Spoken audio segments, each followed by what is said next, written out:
The final issue of 2004 opens like a steel door kicked off its hinges, the Blue Brand universe surging with attitude and nostalgia as SmackDown Magazine celebrates survival, rebellion, and redemption.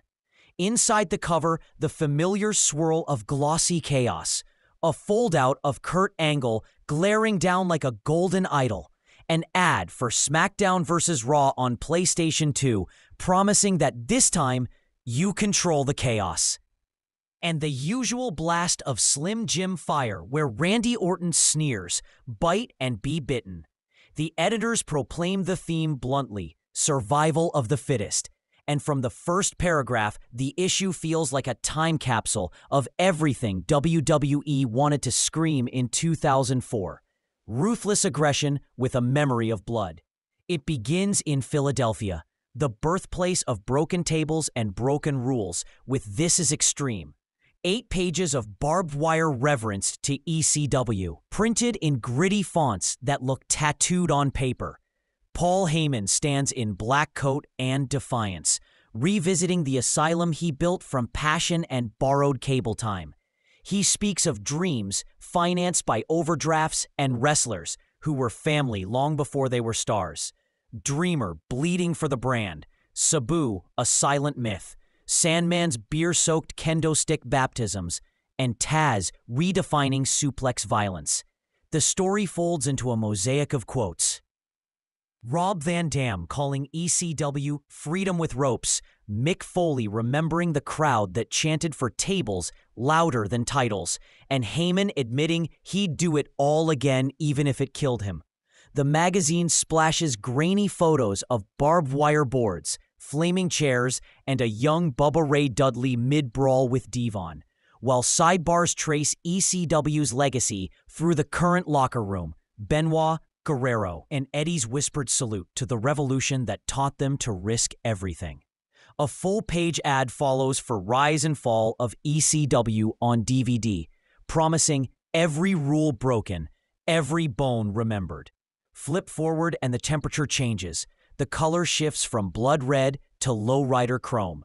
Viva la Raza, a headline draped in green, white, and red, celebrates the long lineage of Latino greatness in wrestling. The piece moves like a mural coming to life, from Pedro Morales' pure babyface reign in the 1970s to Tito Santana's intercontinental elegance, from Mil Mascaras' lucha flight to the swagger of Eddie Guerrero. It highlights how the rhythm of Latin wrestling, faster, riskier, louder, reshaped the American ring. Chavo Guerrero Sr. and Jr. talk family honor. Rey Mysterio appears in a burst of blue mask and motion, calling Eddie the soul of the people. The magazine balances reverence with realism, addressing stereotypes, barriers, and how Eddie's Latino heat persona turned charisma into cultural pride. A sidebar titled Keys to the Kingdom ties in Conan, Key, and Super Crazy as architects of crossover style, while another sidebar revisits the late great Gory Guerrero's innovations, the camel clutch, the passion. Between paragraphs, a Toyota Tundra ad flashes Eddie leaning against his lowrider, grin wide, tagline reading, lie, cheat, steal, drive. Next comes JBL Faces the Music, a rare feature that turns John Bradshaw Layfield's bluster into candor. Set in his New York apartment overlooking Wall Street, the piece presents the reigning WWE champion in suit and cowboy hat, sipping wine instead of beer, speaking about money as warfare. The hook, fans sent in their questions, and Layfield answers every one with equal parts arrogance and logic. Is the JBL character real? A reader asks. He's not a character, Layfield writes back. He's success.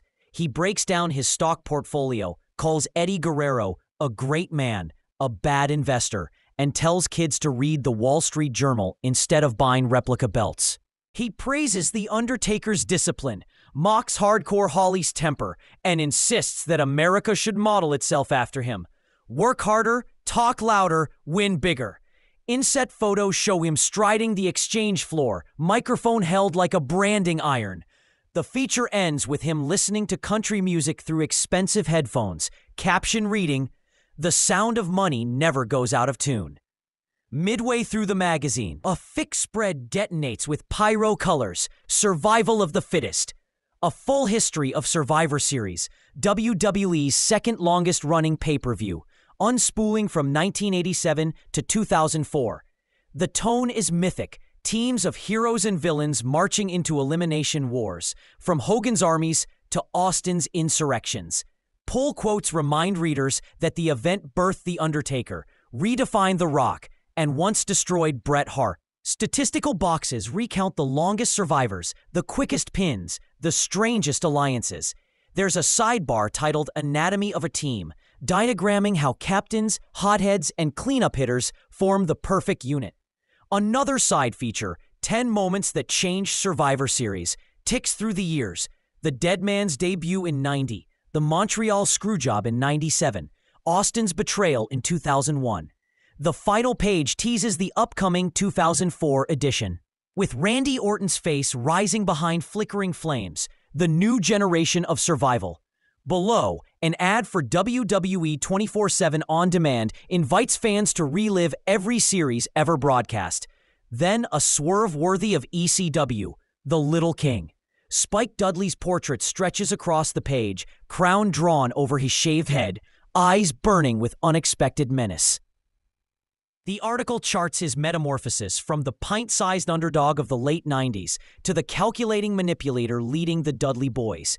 Writer Kevin Kelly calls it the rise of a runt with royal blood in violence. Spike admits the transformation came from pain, years of being tossed through tables, years of mockery, until he realized brains could rule brawn. Quotes from Bubba Ray and Devon mix awe and resentment. He used to follow, Bubba says. Now, we follow him. The feature intertwines his philosophy, control through unpredictability, with flashbacks to ECW one-night stand rumors and the Dudleys' heritage.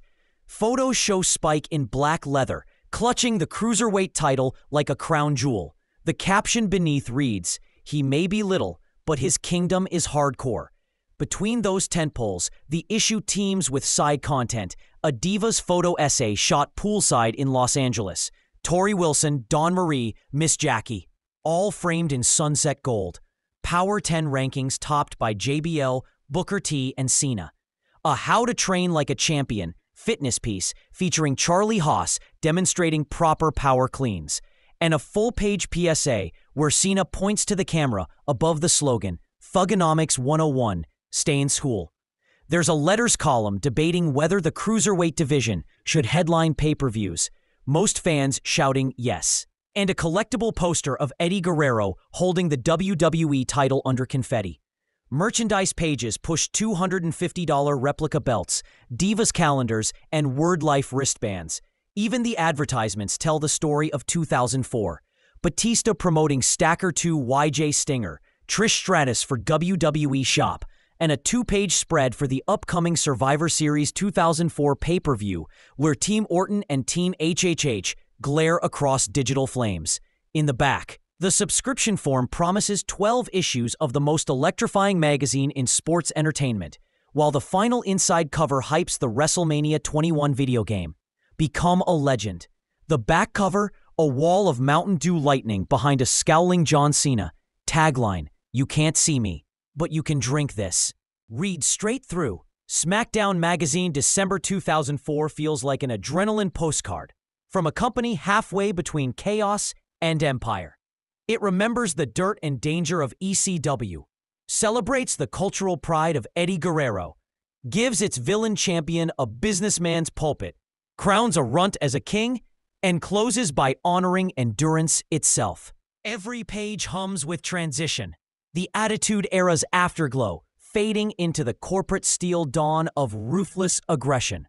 By the time you close the back cover, you realize that survival isn't just a pay-per-view theme. It's the story of WWE itself, still fighting, still selling, still standing.